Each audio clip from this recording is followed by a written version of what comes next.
Hello everybody and welcome to Saints and Bodyslams, the show where you can learn everything there is to know about the world of professional wrestling, here on 88.3 The Saint. I'm your host Dante Sullivan, and today's episode will be focusing on going through the career of a soon-to-be retiring legend in the industry. That's right, you're going to learn all the ups and downs of the career of John Cena. So lace up your wrestling boots, because the action is about to start right now.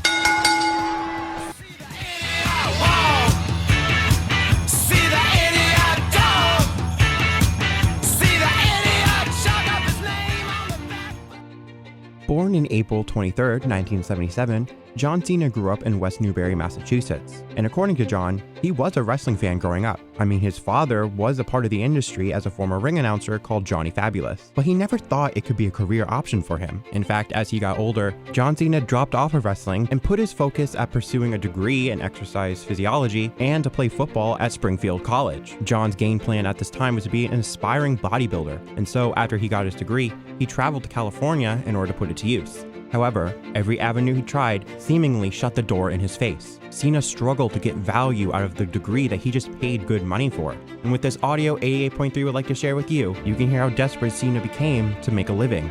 But I failed to the point of like, man, I'm like living in my car. What? I love it out here, but I think I gotta go back. I took the California Highway Patrol exam, failed. So I was gonna be a cop, failed. Every avenue of fitness, failed, closed door.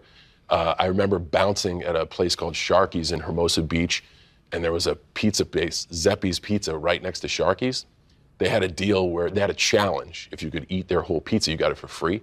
I used to eat there every night, a whole pizza, so I didn't have to pay, because I didn't have money to pay the guy. Things were not going the way that Cena planned in California. But John has made it clear that he doesn't want people to pity him for having to live in his car. As he has said before, it was his choice. He could have gone back home and started new again, but he wanted to challenge himself and make it on his own. And so, his next plan was to become a Marine. But according to John, the weekend he was supposed to go, some of his friends asked him if he wanted to train with them at LA Boxing. And as soon as he walked into the building and saw the ring, he knew this was the place for him. Cena finally found an outlet to be physical and still make a living. And through his training, he eventually made it to OVW in 2001. OVW, or Ohio Valley Wrestling, was a developmental brand for the WWE. It's where young wrestlers can train on their characters and in-ring work in order to make it to WWE one day. And as described by ESPN, John Cena was called the prototype in OVW, sporting a bleach blonde crew cut and larger-than-life muscles. To stop this match, the prototype may have, but the cavalier pin that he made over there, the hand in the air, showing no respect whatsoever to Randy Orton, and may come back to body. Man, knife edge chop after another. Briscoe's just trying to get him out of the corner. Prototype's not worried about following the rules. Whoa, big field in the middle of the ring. You know, the only flaw. Oh, wait a minute. Lateral press there. Still too much fighting young Randy Orton. The only flaw in the prototype or Rico or any of the Bowling Services men, they're tremendous athletes, they're great wrestlers, but they have one flaw, and that flaw is their obnoxious, cocky streak. They've got to showboat, they've got to show off, and as a result, many times, I think victories that would go to Bowling Services are denied them because of that streak. Sit right here and bide my time. As long as it takes to get what's rightfully mine.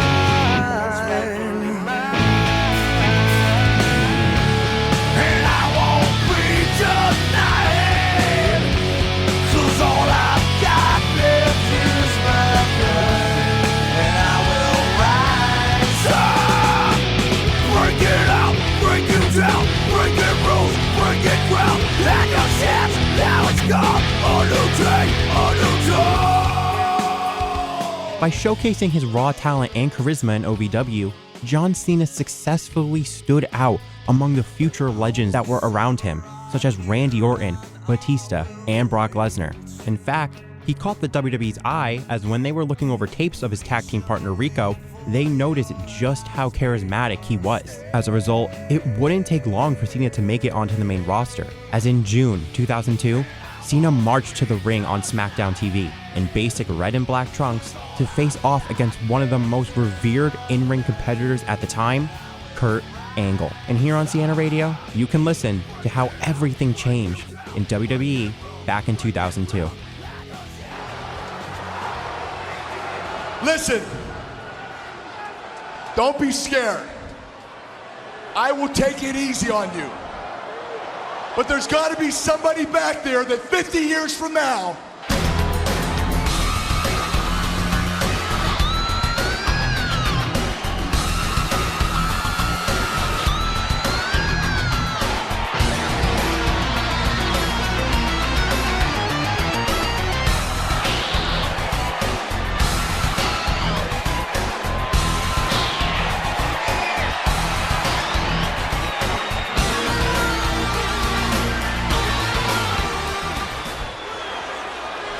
Kurt doesn't look impressed. Who in the hell are you? I'm John Cena.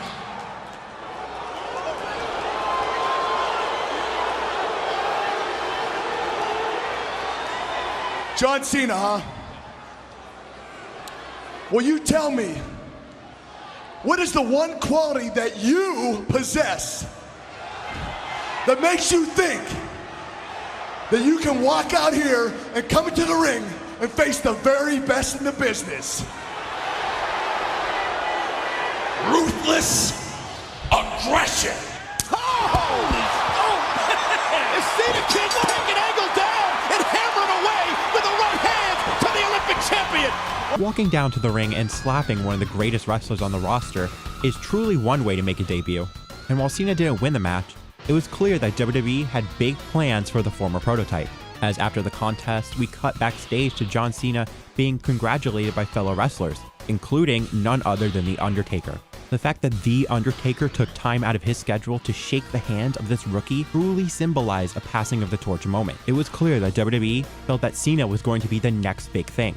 But despite this massive splash, Cena failed to continue its momentum for the rest of the year. All Cena truly became known for was slapping Kurt Angle and spouting ruthless aggression. He didn't really have a character to fall back on to draw audiences in.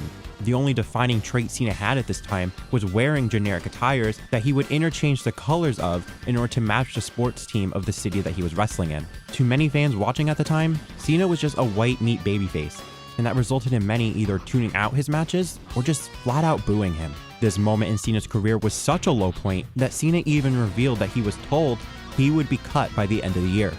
But Cena wasn't going to let that happen, and he began the struggle to find something within himself that truly made him stand out. And on a tour bus in 2002, Cena finally found it, and it would be Stephanie McMahon that was going to help him show it off to the WWE Universe. I was more stressed in the fact that I didn't know who I was. Oftentimes, when someone is looking to find themselves, all they need to do is focus on what they love. For John Cena, he realized there was a lifestyle and a soundtrack that had been with him all along. Inside is the jump off. Hip-hop. One day, John was freestyling on the WWE bus. I was blown away when he impromptu rapped for me about the tuna fish sandwich I was eating. I was part of the WWE creative team at the time and thought this talent could be exactly what he needed. You happen to overhear me, and then you being like, "Yeah, you want to do this on TV?" Welcome to the SmackDown Halloween party. I learned from not standing out to stand out. I gotta go, it's been a blast. Came out the locker room, stole Rey Mysterio's mask. Tried to get Taker's cast, but it was plastered on too tight. Beast, I gotta go about the hot wire's bike.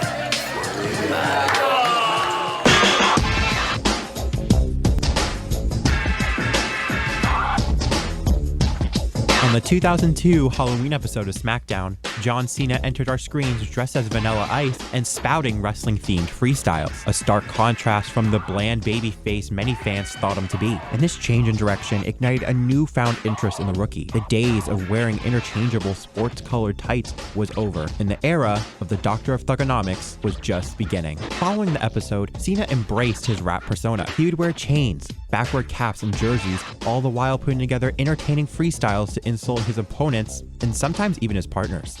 Me, Brock Lesnar, here comes the pain.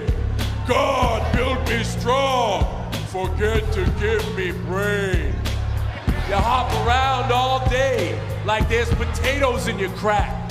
That's a nice tattoo of your mother on your back. I'm smooth like Han Solo. A-Train is like my Wookiee. Oh, yo, dog. Yo, it's cool, dog. Because you look like a Wookiee, dude. Chicks dig that. It's okay. They can't see you.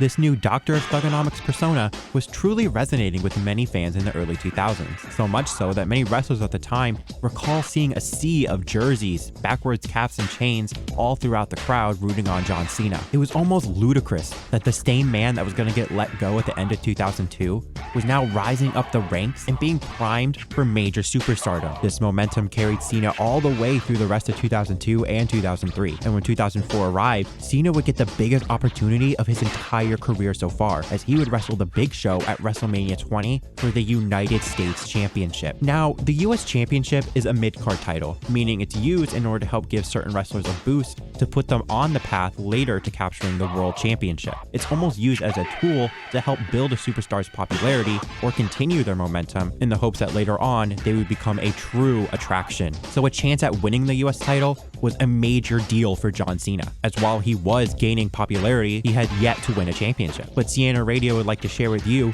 audio of the Big Show talking about how other wrestlers weren't so happy about the idea. John Cena's controversial antics made him a major attraction. But going into WrestleMania 20, his backstage detractors were still not buying in. I remember going into WrestleMania 20, I was fighting him for the US Championship. It's time to make John Cena a household name. I'm gonna win the US title and keep changing the game. And I can't tell you how many times guys pulled me to the side and said, "Show, you can't let this guy win. He's a flash in the pan. Don't do it. It'll hurt your career. You're a giant, blah, blah, blah, blah, blah." Everyone was like, hey, don't work with John. He has no respect for anybody. He has no respect for this business.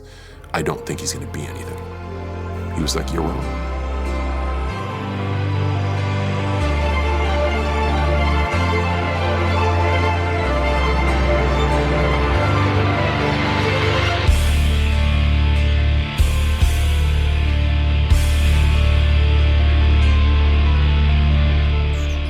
Regardless of the backstage sentiment, there was no denying the rapturous response Cena got anytime he walked through the curtain, and that rapturous response continued as Cena made his way onto the WrestleMania 20 stage. A new era of WWE was truly beginning as Cena walked down the ramp into the ring.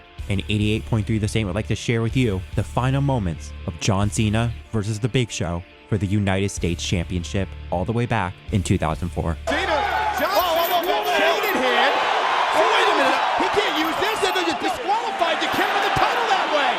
Referee doing the right thing. John Cena, no chance to win the title anyway, Cole, but you can't be cheating like this. Referee Jimmy Cordero's doing the right thing. Oh, yeah. Hey! John Cena! What is that? The next of his hand on the skull of Big Show! The hell? The referee never saw it! No! Look at that! My John Cena! The cover! States champion! Here's your winner! United States champion, John Cena! John Cena has done the impossible! John Cena has slain the giant to win the United States Championship! Despite all the naysayers, John Cena was able to topple the giant and capture the United States Championship, cementing himself as a reliable attraction that can bring a crowd to life. In fact, WWE trusted him so much that they gave him his own version of the WWE United States Championship. This design sported a spinning feature, one that piqued the interest of many of WWE's younger fans and was a hit in merchandising. And to honor this major milestone in John Cena's career, CNN Radio would like to play for you what the Doctor of Thuganomics was all about.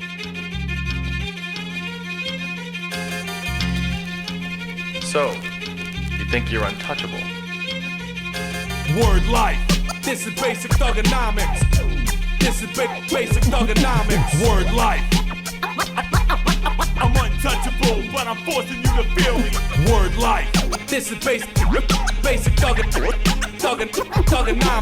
Word life. I'm untouchable. untouchable, but I'm forcing you to feel me. Whether fighting or spitting, my discipline is unforgiving. Got you backing up in a defensive position. An ass-kicking anthem, heavyweight or bantam, holding camps for ransom. The microphone phantom, teams hit the floor, it's the new fight joint. Like a broken needle, kid, you missing a point. We dominate your conference with offense that's no nonsense. My theme song hits, get your reinforcements. We strike quick with hard kicks, ducking ice sticks, bare knuckle men through fight pits. Beat you lifeless, never survive this. Get forgot like all timers. Two-faced rappers walk away with 4 shiners. The raw rhymer, turning legends to old timers. My incisors like a viper biting through your one-liners. New Dead Man Inc., and we about to make you famous. Taking over Earth and still kicking in Uranus. Word life. This is basic thuganomics. This is basic thuganomics. Word life. I'm untouchable, but I'm forcing you to feel me. Word life. This is basic thuganomics. Word life. I'm untouchable, but I'm forcing you You ain't to feel advanced me. enough to process potential phonetical concepts or objects are foreign, like block tests, fonts and text are complex, regardless of your finesse or your fitness. It's a condition of business. Your lame vision of an underground physical image underneath to undermine your whole typical image with the precision of percentages and the collision of sentences. Poetry, beats and mics, we untouchable like righteous with no crevices. Streets unite, we rock brighter with dumber beats. Your cats couldn't come this hot and urged off in the summer heat. Forget 2 takes, kill your birds the first time. Your best ain't worthy of my filler or worse rhymes. I'm better than nice. Check the veteran stripes, leave you beside yourself with fear. I'll kill you and bury you twice, despite the cover of night. Tracking your flight like guerrilla warfare, where the grass is dense. Approaching me's a quick way to get referred to in the past tense. Dead that. When the light and mic is on, the crowd is dead like an intermission when you on a Titan. Word throne. life. This is basic thuganomics. This is basic thuganomics. Word life. I'm untouchable, but I'm forcing you to feel me. Word life. This is basic thuganomics. Word life. I'm untouchable, but I'm forcing you to feel me.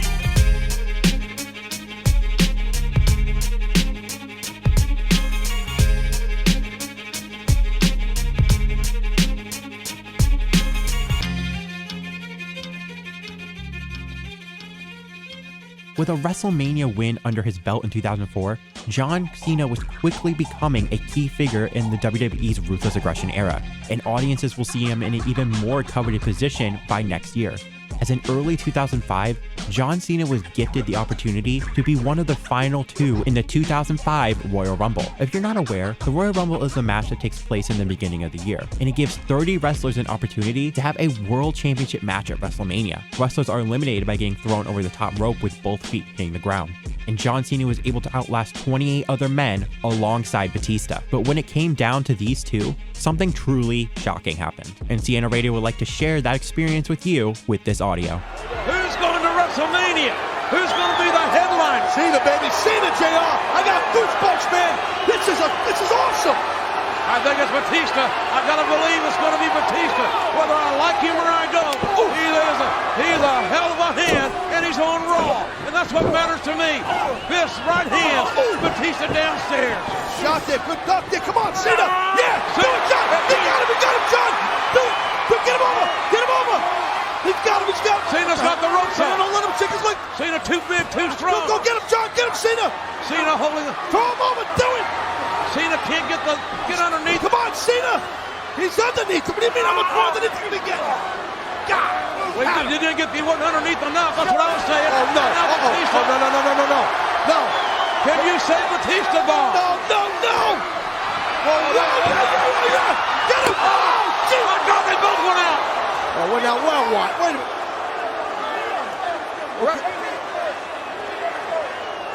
Who touched first? Batista wins it. What? No. Wait a minute. Referee is calling. Referee Jack Doan has raised Batista's hand. Oh, man. Both men went over the top rope. Both men's feet obviously touched the floor. Wait a minute. Wait, hold on, Jay. I think... Yeah, no, Cena won. No. Well, man, we got some... Yeah. 2 Raw referees holding Batista's hand up. Yeah, that's it. Oh, okay, what the hell? Man, we got a major malfunction at the junction here. We got two winners of the Royal Rumble. That's right, both Cena and Batista went over the top rope and hit the floor at the exact same time. If both were eliminated at the same time, how could there be a winner? And who would go to WrestleMania? This wasn't planned to happen. Only one of them were scripted to go over the top rope and have their feet touch the ground to be eliminated. Now, the WWE had to scramble to find a way to get to the ending that they originally planned. Well, it was decided by Vince McMahon that the match would restart with just the final two. With this second chance, could Cena defeat Batista and cement his ticket to WrestleMania? Well, we'll let you listen for yourself. Only on WVCR 88.3 The Saint. So it's down to Cena and Batista, the final two. The match is... Yeah. Come on, John. Cena going to be. No, Batista. Batista from Raw, overpowering John Cena. No. The Spine Buster. No. Batista beats Cena. Batista, the exclamation point is on the center. Of the Royal Rumble match, Batista. It will stop without controversy. But by God, we know now who's going to the main event at WrestleMania 10. No doubt about it, Batista's going. Great Royal Rumble, great matchup.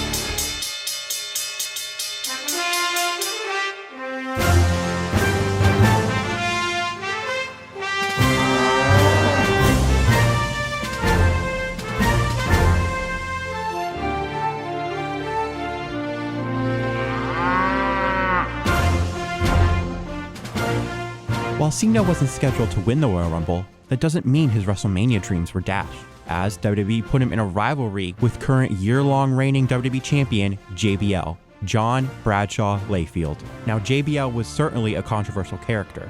Playing a cocky Wall Street financier, JBL would use what many felt were cheap tactics in order to gain a reaction from the crowd, including racist remarks to Eddie Guerrero. To all-around insensitive behavior, JBL was no stranger to the vitriol of the WWE universe.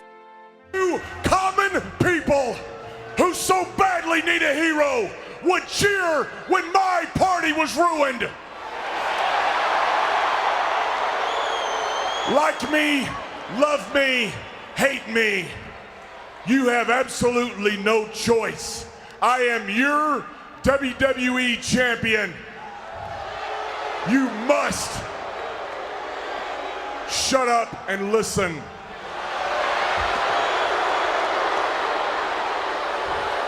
You must respect me.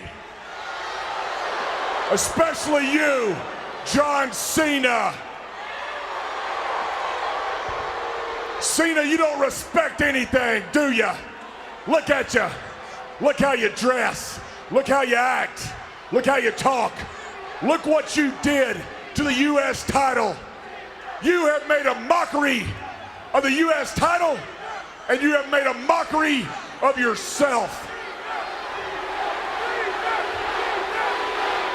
I'm not avoiding you, Cena. I despise you.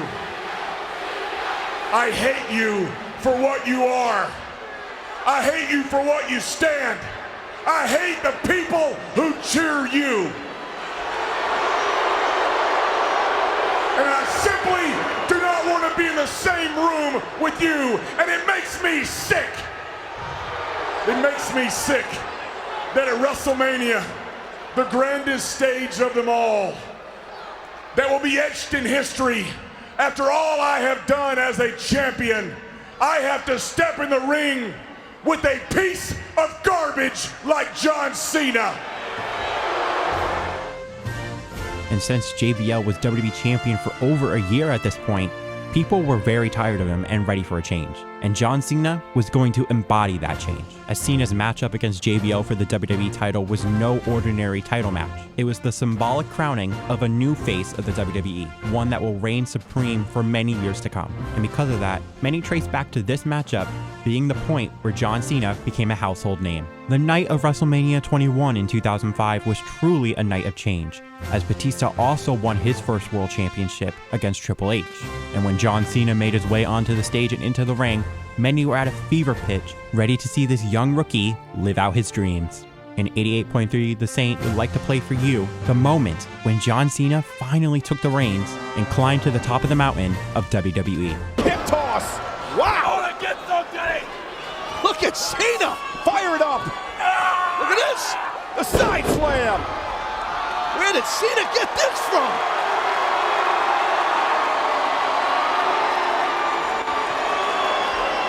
You can't see me. Oh, you heard it. You can't see me. Five knuckle shuffle right John there. Cena, and the champion is reeling. Cena now pumping it up. Watch the champ go. Oh! Cena walked into it. Here it is. Watch out from hell. Cena ducked underneath it.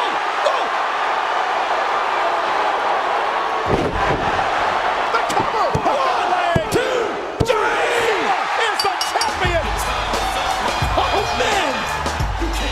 Here is your winner and the new WWE champion, John Cena. I can't believe where did that come from? Exactly. What the hell? JBL went for the clothesline from hell. Cena countered, and now he's gonna celebrate. We got a new WWE champion out of nowhere. What a true battler John Cena is. He's a comeback kid, and talk about his heart and his soul.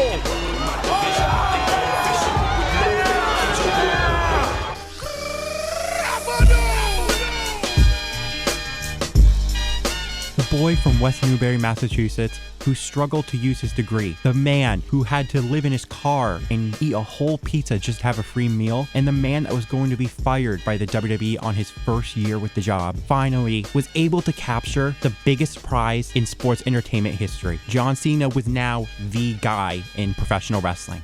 Every hurdle and naysayer that came his way did not stop him from reaching the top. And his star would only continue to rise as the time went on. But that's a story that we're going to have to tell in just a little bit. Thank you for tuning in and reliving the beginnings of John Cena's career. We will now be detailing everything that happened while John Cena was on top, from his adventures in Hollywood to what he's currently doing in WWE as of 2025. We even have a former Siena student who will bring their own perspective on John Cena's career. Only on WVCR 88.3 The Saint.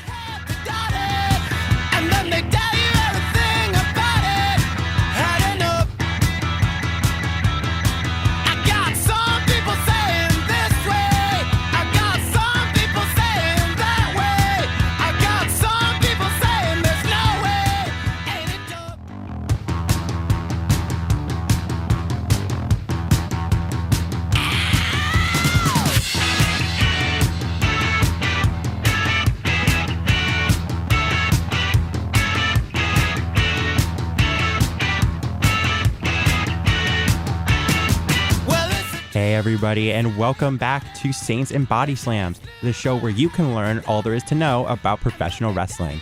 I'm your host Dante Sullivan, and we are currently knee-deep in our retrospective of John Cena's career. So far, you have learned how John Cena made it to the top of the WWE, but now Siena Radio will detail how things turned sour very quickly. Plus, we have a Siena alumni giving their own thoughts of John Cena's current run in 2025 WWE. Stick around, as the champ's about to arrive right now.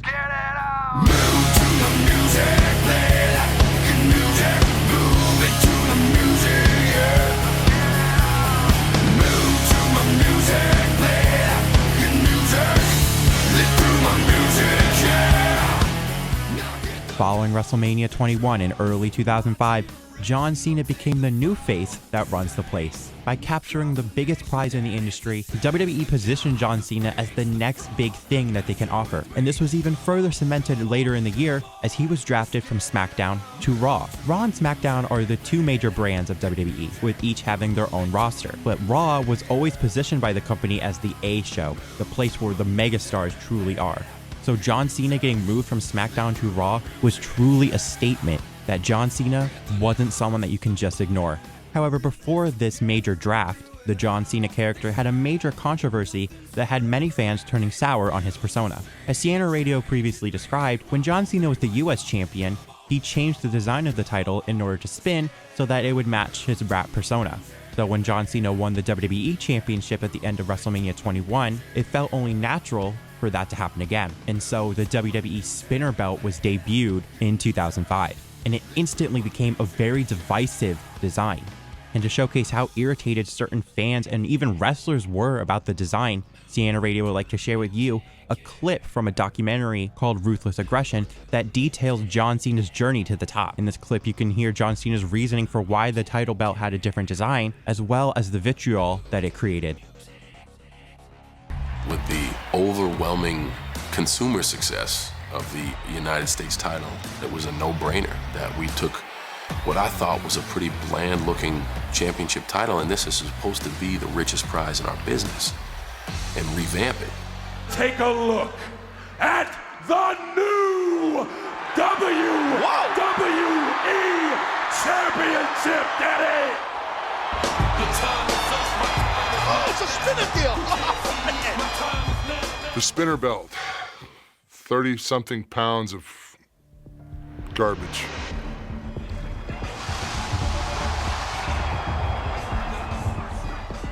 I think it was very divisive. On the one hand, it sold a ton of merchandise, and the younger audience absolutely loved it. The more traditional, old school audience thought, what the hell has the prestigious WWE Championship turned into? It's a toy now. Introducing the spinner belt was certainly a smart marketing decision, as it sold a lot of toys and helped build a younger audience. Unfortunately, long-term fans did not appreciate this younger audience, and come 2006, John Cena would have a noticeable character shift that divided fans even further, as during that year, John Cena was set to star in the WWE film The Marine. It's October. Meet a one-man strike force that never surrenders. I tried to kill this guy twice today. He just won't die.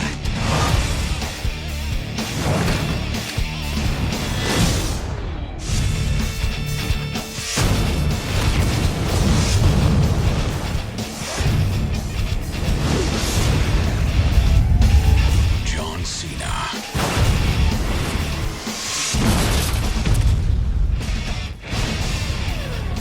What happened? A Marine showed up, that's what.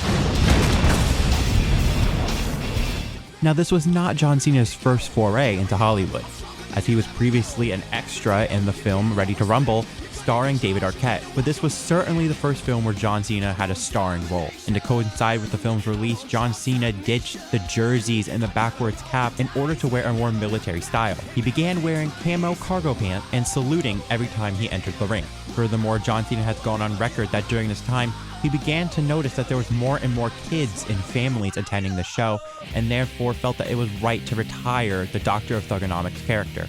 No longer would Cena insult his opponents before the match with a crude and insulting rap. Now John Cena was all about hustle, loyalty, and respect.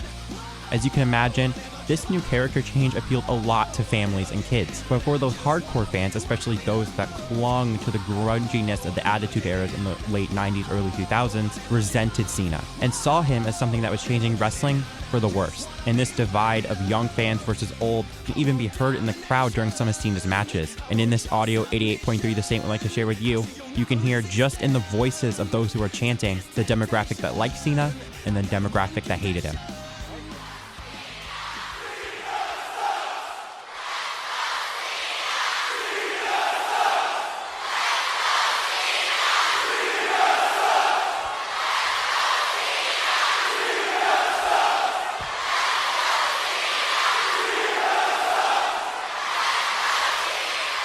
These divisive chants would usually take over the show whenever John Cena was shown on screen.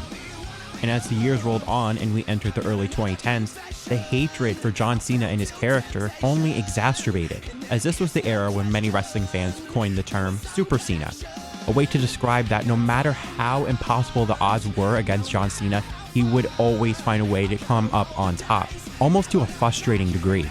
Many fans felt that it was ridiculous the amount of times John Cena was able to topple every challenge that faced him, and others felt that it was incredibly predictable and boring to see him win over and over and over again. They knew that when John Cena had a match, it was very rare for him to lose, and they were almost guaranteed that this little song, 88.3 The Saint would like to share with you, would play by the end of the night.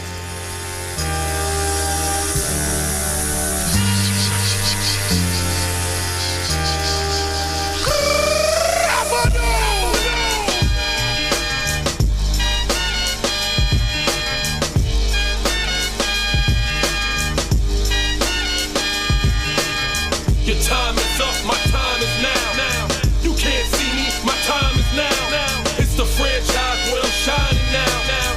You can't see me, my time is now. In case you forgot or fell off, I'm still hot, knock your shell off. My money stacked fat, plus I can't turn the swell off. The franchise doing big business, I live this, it's automatic. I win this, so you hear those horns, you finish. A soldier, and I stay under you fighting. Plus I'm storming on you chumps like I'm thunder and lightning. Ain't no way you breaking me, kid, I'm harder than nails. Plus I keep it on lock like I'm part of the jail. I'm slaughtering stale competition. I got the whole block wishing they could run with my division, but they gone fishing with no bait. Kid, your boy, hold weight. I got my soul straight. I brush your mouth like Colgate. In any weather, I'm never better. Your boy's so hot, you never catch me in the next man's sweater. If he hate, let him hate. I drop your whole clan. Lay your ass down for the 3-second tan. Your time is up, my time is now.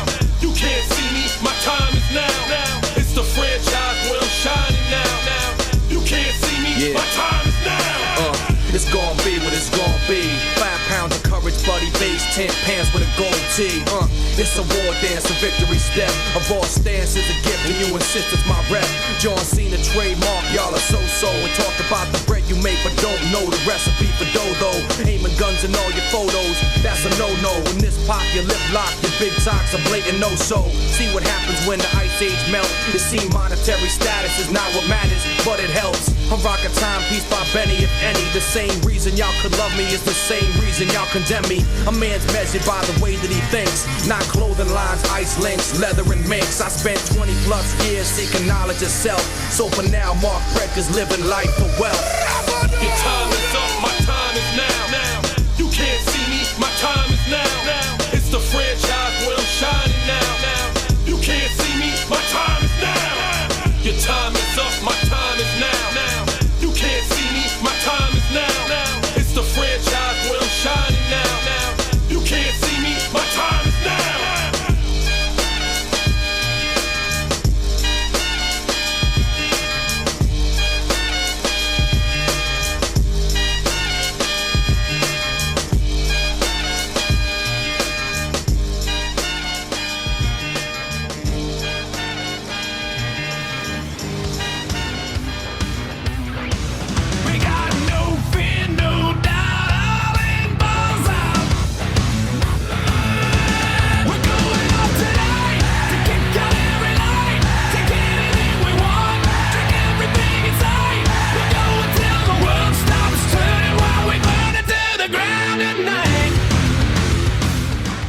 The 2010's WWE was truly a time when Cena's victory was a foregone conclusion.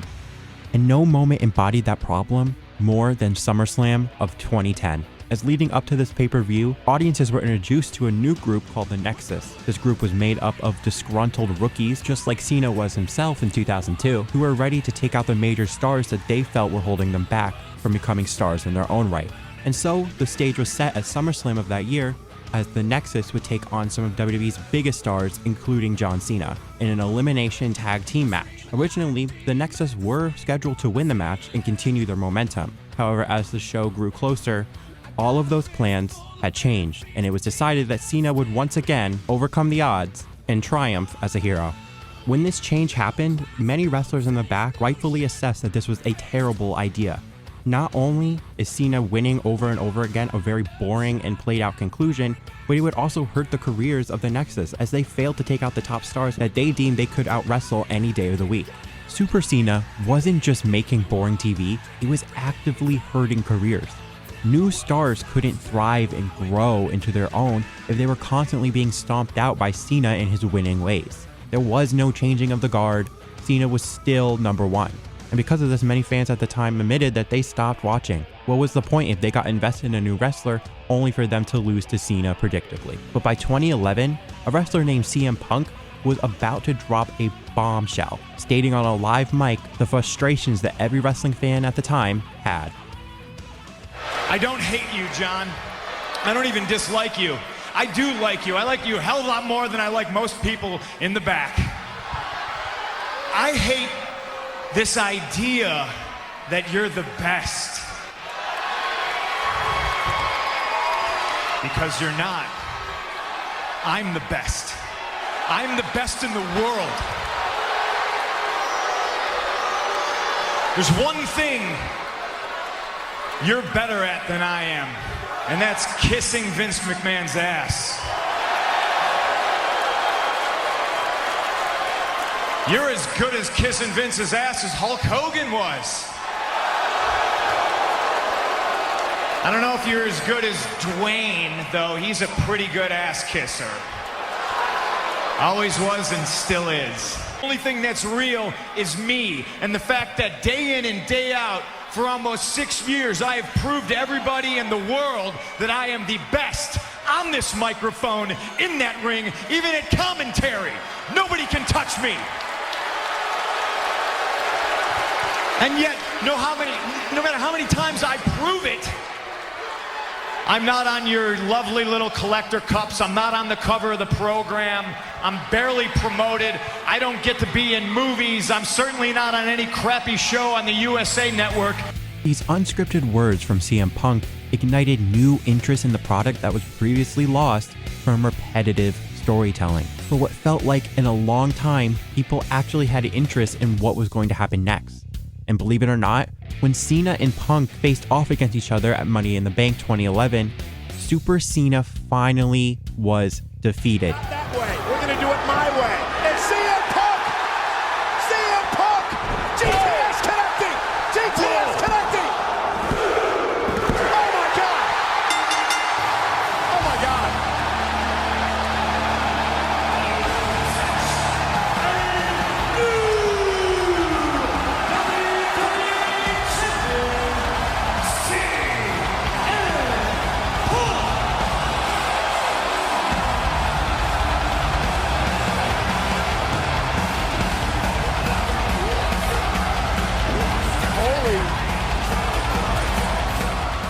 The era of Super Cena was fading, and during the mid-2010s, it wouldn't be uncommon to see new, fresh faces as the face of the company and WWE champion.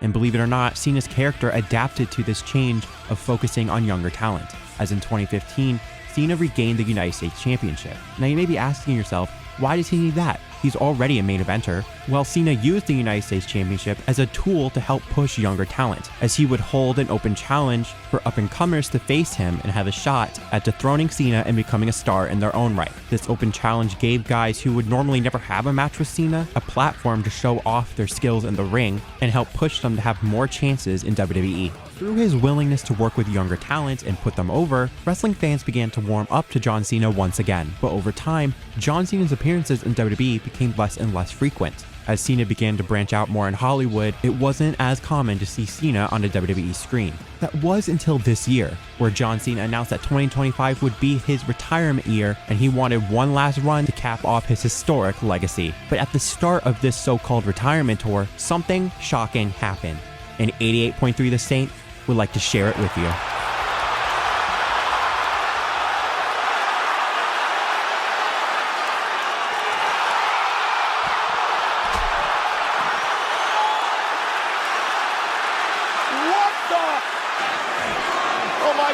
John, what the hell are you doing?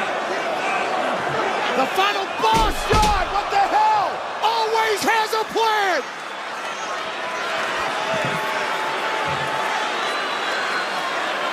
Cena with brass knuckles. It's a Rolex pole. And Cody could have had every Rolex he could have ever dreamed of, but instead, he's getting his ass beat by John Cena because the final boss said so. That's right. For the first time since 2003, John Cena became a bad guy. He's turned his back on the audience that he used to preach hustle, loyalty, and respect to for almost 2 decades. This was a storyline that many thought would be cool to see, but never thought it would actually happen until now. But how has this new bad guy or heel run worked for John Cena? Well, to unpack this topic for you, Siena Radio is proud to bring on former Siena student and longtime wrestling fan, Matt Coloma, who will be sharing his insights and perspectives on John Cena's villain arc. All right, my name is Matthew Coloma. I'm a recent Siena graduate from the communications department. I've been a pro wrestling fan since I was about 12 years old. Grew up watching John Cena, and really looking forward to it. So can you tell me like how you first got into wrestling, like what year and who like really grabbed your attention when you first started watching? So Cena definitely was one of those guys, but who really got me into wrestling was actually going back to the old NXT Black and Gold days, like Finn Balor, Sami Zayn, those guys, Samoa Joe, those guys were the guys that really brought me into wrestling. And then obviously I started following the main roster more as those guys got called up. You know, it was a lot of Sami Zayn. I loved Finn Balor, still love Finn Balor. But yeah, Cena's always been a guy that I've loved too. Yeah. Feel like when you first started watching, did you notice like the divide in fans, especially like younger fans and older fans with Cena? I did. And it's something I definitely noticed. And I think even though I was only 12, 13 years old when I started watching, I noticed some of the things about Cena that I can kind of understand the hatred for, like the overbooking, the fact that, he wasn't the best in the ring. But around the time I started watching was around that U.S. Open Challenge time. So that's when, he started pulling out sunset flip power bombs and, neck breakers and stuff like that. And I think the biggest thing with Cena that we took for granted was the fact that he was able to evolve with the company. Oh, absolutely. And I think that's what I appreciated most about Cena. And I think that's what younger fans liked, is because no matter what the company was, whether it was the Ruthless Aggression era or the PG era, Cena was always a top guy, and he always found a way to be a top guy. And you mentioned evolution. I mean, like this year alone, we saw something that many people wanted to see was him turning heel. How have you felt about like the execution of his heel run? So at Elimination Chamber, I was jumping up and down, obviously, like everyone was. But then the morning after, I thought about it. I was like, I feel like this can be really, really, really bad. My biggest issue was the Travis Scott involvement. I know what they were trying to do. Maybe it was like a Mike Tyson kind of thing with like a DX. But the Travis Scott involvement, one, really made no sense to me. Then two, Dwayne Johnson abandoning the whole thing to go, shoot movies. It really made the Cena heel turn fall flat. I think if they really wanted to make it impactful, they should have done it at Mania. They should have had the Cena decline the Rock's offer at first, and then at Mania, you could have had Cena cheat to beat Cody then. And I think that would have been a much better heel turn. My initial reaction was obviously very happy. I was glad they were finally going to do it. But then I think once it set in and once, he gave that first promo that was kind of super stale, I wasn't a fan of it pretty much from the jump. Yeah, and that's like a sentiment a lot of people share is like it started really hot and then it just kind of like fizzled out. It's kind of a missed opportunity there. Would you agree? Like it was a missed opportunity? Yeah. I think it was a huge missed opportunity. I think you have, this is something that people have been waiting for over 20 years. This is, Cena comes up in 03, 04 time, and he's been a face the whole way. And then you finally turn him heel, and you make him The Rock's minion. Yeah. I don't think that was the way to go about it. Yeah, some of the matches he put on weren't great, especially at the beginning. Granted, that match with R-Truth was good. I thought that program with R-Truth was fun. I thought the program with Randy was fun. But the Cody Rhodes match at Mania, that just felt completely flat for me personally. Well, you're obviously, a lot of people have been kind of upset with the match quality with Cena lately. Did you watch his match with Brock Lesnar at WrestlePalooza? I did.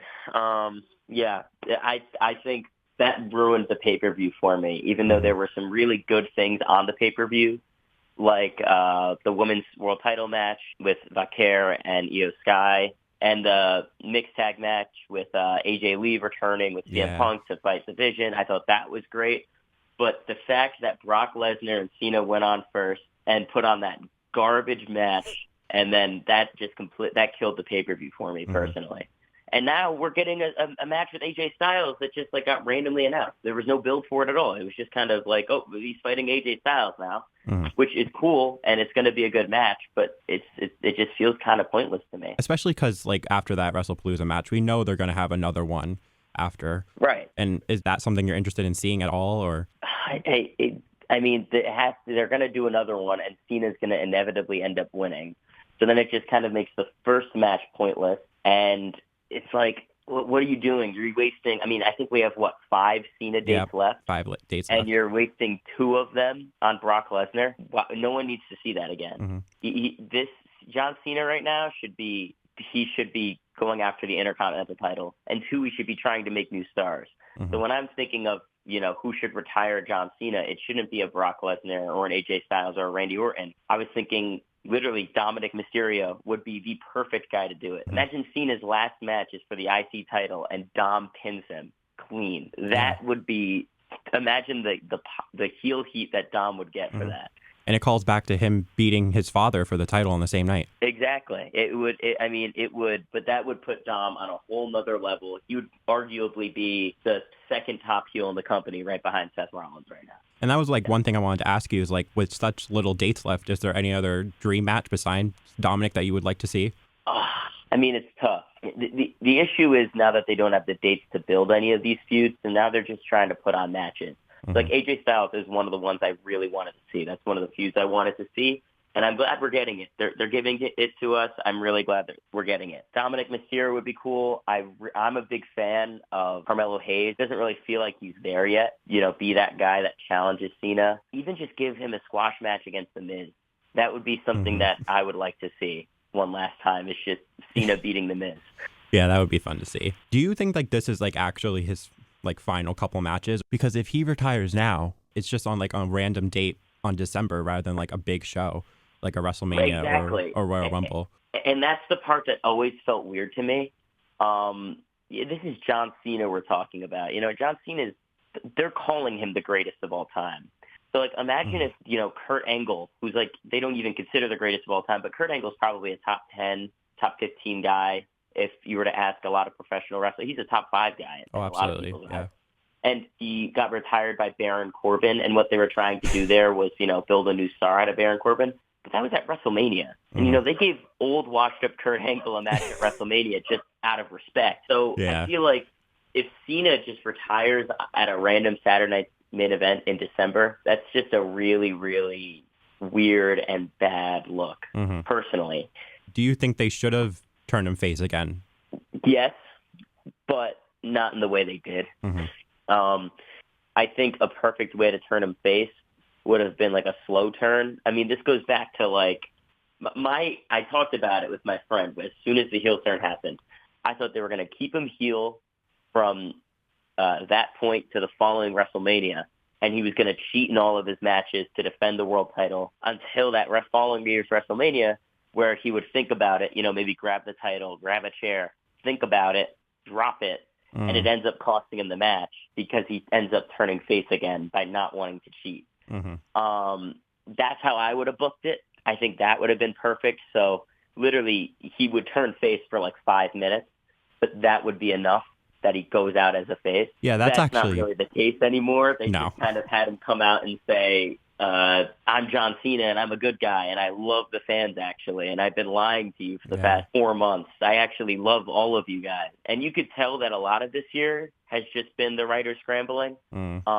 I think that this year has gone very, very poorly because they tried to build it around Cena, which made sense at a point. But then as soon as those plans got scrapped, like because of Travis Scott and The Rock not showing up anymore, it kind of threw the whole year out the window for the WWE. Is there like anything, like how do you envision like 2026 going? Like do you think they're able to bounce back, or what do they need to change? I think the biggest thing they have to do is fix the structure of the company itself. It's become too reliant on advertisements, I think, and it's getting to the point where I'm getting very sick of it. And then also like push the women more. Like I'm at a point where I truly believe the women's division is more entertaining than the men's division. So push the women more.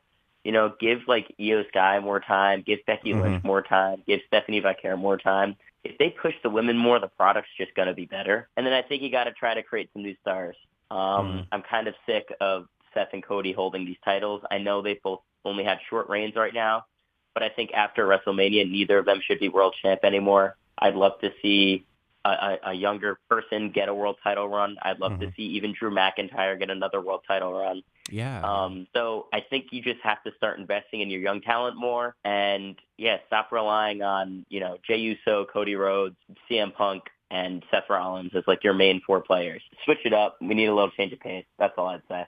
All right. Well, thank you for sharing your thoughts on this whole John Cena heel turn in current WWE. Yeah, absolutely. A lot of it was not good, but a lot of it also wasn't the fault of John Cena, and it was a lot of the writing and the circumstances they fell into.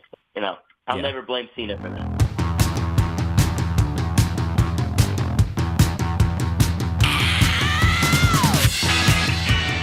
There's no denying that John Cena is truly a monumental figure in the professional wrestling industry. And Sienna Radio would like to thank you for listening through the crazy journey of John Cena's monumental career. You may not always be able to see him, but now you know him. Make sure to lace up your wrestling boots next week and learn more about the professional wrestling world on Saints and Bodyslams. Only on WVCR 88.3 The Saint.